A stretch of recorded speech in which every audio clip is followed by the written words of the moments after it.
Coach, we'll start with opening statement, and then if you guys have questions, let me know. I'll call on you. Sure. Thanks, you guys, for coming. I want to just shout out our marketing department and LA Unified School District personnel who allowed this to happen. It's really a special day when kids can come who might not otherwise have access to see our incredible players and believe that they can, be college students or athletes. It's so much bigger than us, and that was a really neat thing. And I've been trying to kind of get it going since I got here, so really meaningful to me.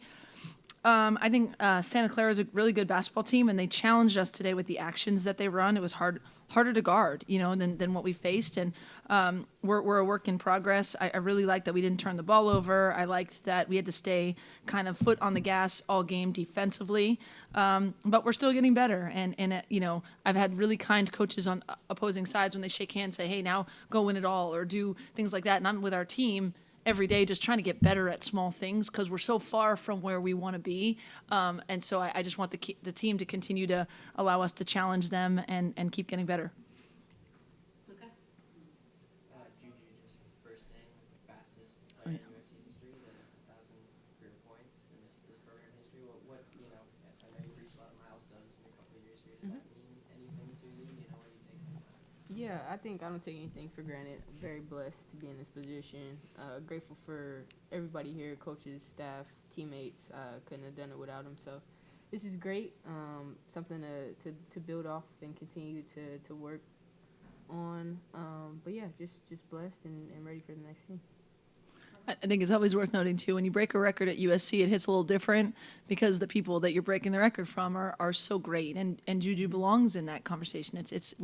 I think we're all comfortable to say it. It's the great Cheryl Miller who was next, right? And so I think sometimes, I don't want to say we take her accolades for granted, but sometimes I'm like, wow, she's 4 games into her sophomore year and scored 1,000 points. So I think it's really an incredible accomplishment. Do you feel like you've gotten almost desensitized at times, Lindsay, No. last couple of years? No, I mean, just because you see the work ethic every day and you see everything that she handles, and to me, I think the greatness goes beyond the stat sheet that I don't think everyone else gets to see. But it's really cool when there are things like this that pop out and you're like, whoa, was that fast? And so it's always a neat thing. I never take it for granted. Front row, and then Ryan. Speaking about that as well, that you reached in 38 games, which tied Elena Della Dom's mark and 4th fastest in NCAA history. So what does that mean to kind of be in that company with Elena Della Dom in that mark? Oh yeah, she's a great player. Grew up watching her. So yeah, I love her game, and everybody on that list is just really good company. But like I said, I'm blessed to be in that position. And yeah. Ryan? Lindsay, you talked about just being able to push down the gas pedal Yep. in this game, or having to throughout. How much does that help knowing that Notre Dame is coming up a tough matchup? Given in the last 2 games, obviously you guys were in control pretty early. Sure. I mean, I'm pretty transparent with the team about messages because they're mature, and I think they don't get ahead of themselves. But we knew coming into this stretch of 3 home games that we probably have superior talent, even though obviously I have a ton of respect for what these coaches run and what they're building with their programs. So we talked about we can decide whether we want to just show up and play the game, or we could decide whether or not we're trying to get more prepared for when Notre Dame comes in, or are we getting better through games and actual gameplay? And I do think they've taken on that challenge. We wanted to hold Pollard, who's a terrific player, who was averaging 26. We wanted to hold her to single digits, almost got there. And that's a credit to her that, she's challenging. And, they ran some Princeton action. So we have been trying to get our players ready for what's coming forward in addition to ready for these games. And I think, of course we have lapses, but I think for the most part, they're really buying into that. And we're better than we were when we got off the plane from Paris. Second row, and then Jill. Hey, JuJu, congrats on the milestone. Thank you. I was curious, what part of your offensive progression you're most proud of? From last year? Yeah. I think I don't know. I think just my ability to kind of see the floor. I think I'm seeing the floor better this year. Trying to give my teammates the ball where they like it as much as possible. But I would say just IQ. I feel like as a player, it's grown since last year. Joe, and then back row, and then we'll. JuJu, since there's comparisons from fans about, looking at you and Caitlin, you accomplished a milestone 2 games quicker than Caitlin. Do you monitor, kind of? No. How do you monitor? I do not monitor. She's a great player. Glad to be in that company, but I don't really monitor that at all. Background? Yes, yes, sir. Oh, okay, sorry. This is for Kiki and JuJu. You both seem to mix up your game today by you taking more outside shots. I saw in JuJu you take more inside. I like that.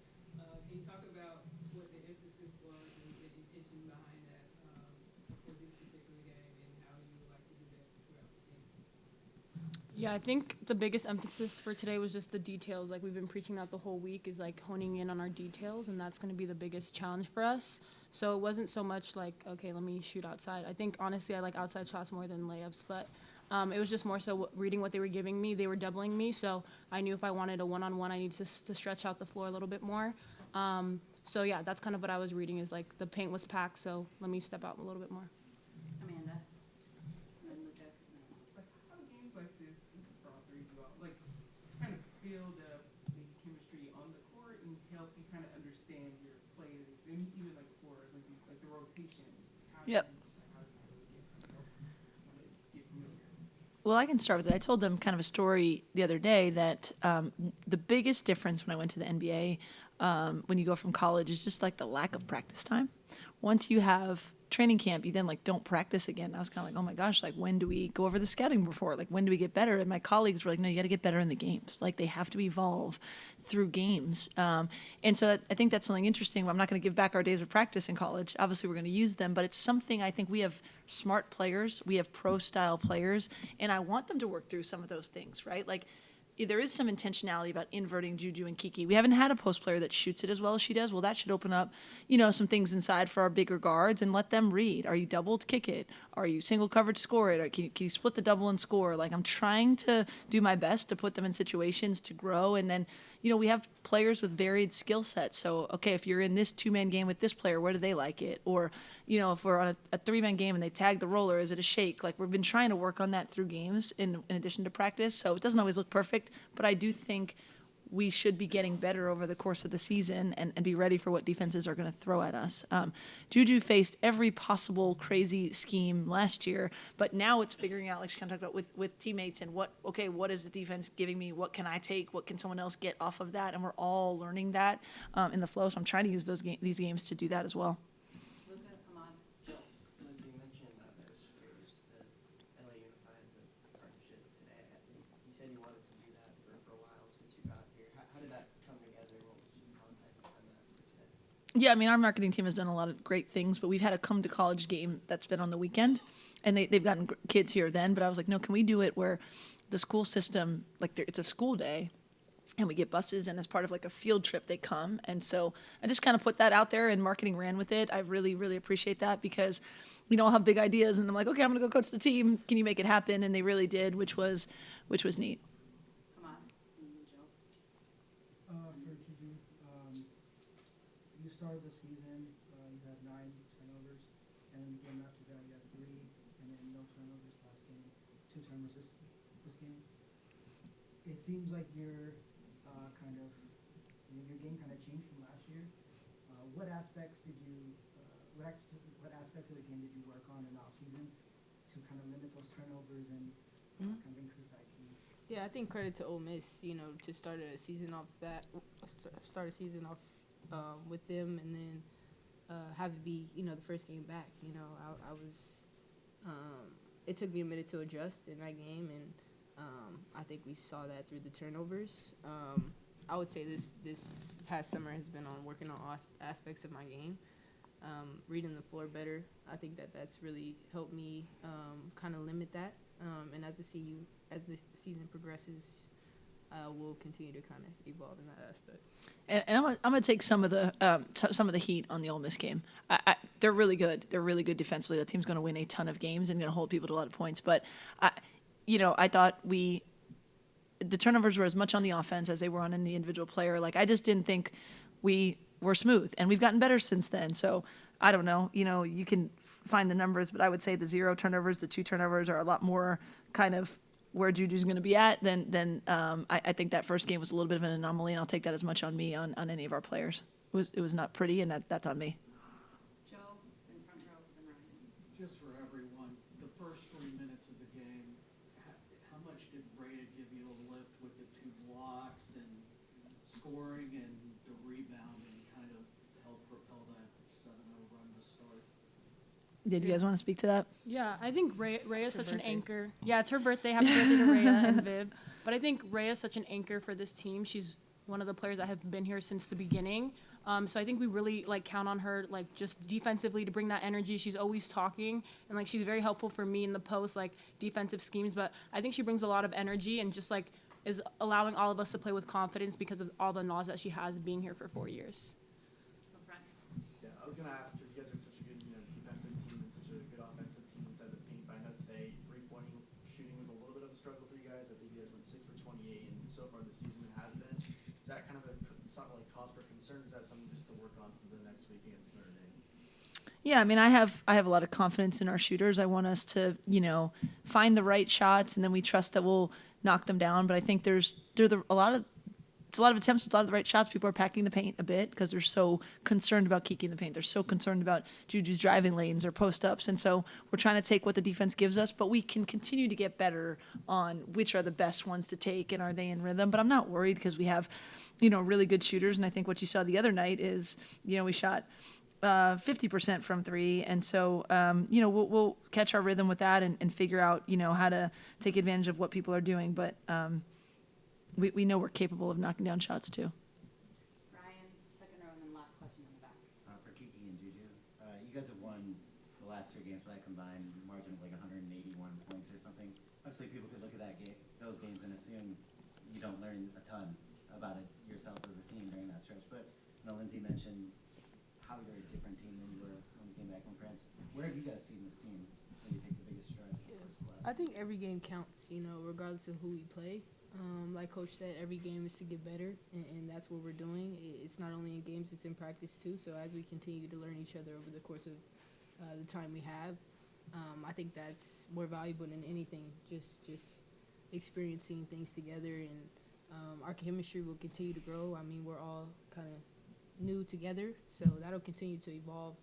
But we don't take any game for granted. Everything matters, and everything counts towards getting better. Yeah, and I'd just add, regardless of, if we win, our coaches are still breaking down things that we can get better on. And, we're kind of having all these games for a bigger purpose. So I think we're just taking, the good, the bad, and we're just learning from every single game. Lindsay, I had 2 for you. First off, just, it seemed like after timeouts, especially today, you were able to find situations to get JuJu more involved. There was flashing her in the post. I'm curious, just, this season, with bringing all this new talent in, her being off the ball more, what kind of challenges have been for you to find ways to get her involved in places she can thrive? I think it's a really great question. I would say what we've really tried to do, which will make us hard to scout long term, is our ability to play in transition and play in flow, where we're not slowing it down and saying, okay, set up your defense on Kiki. What are you going to do? Set up your defense on JuJu, but really to make them make decisions.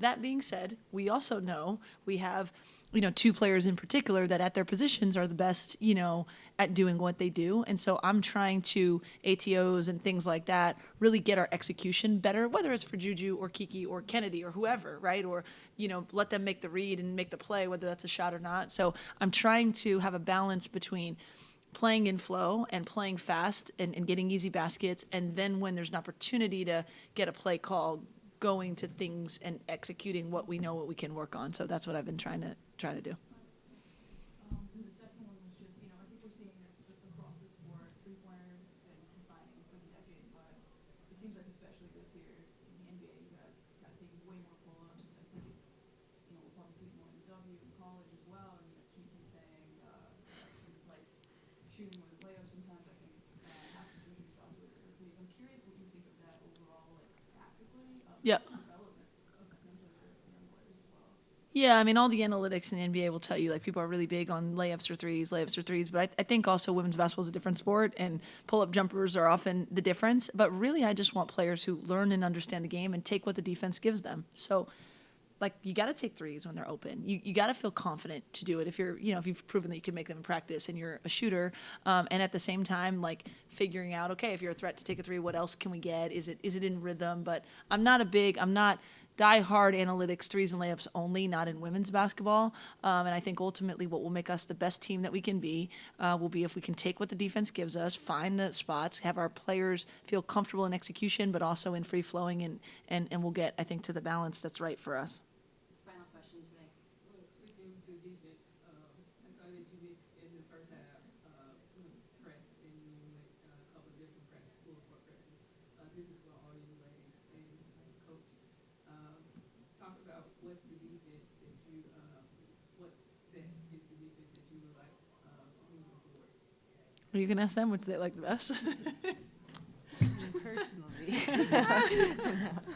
I mean, I think it comes down to whatever coach wants us to. I love pressing, I guess. I'm glad I'm not, the main trapper.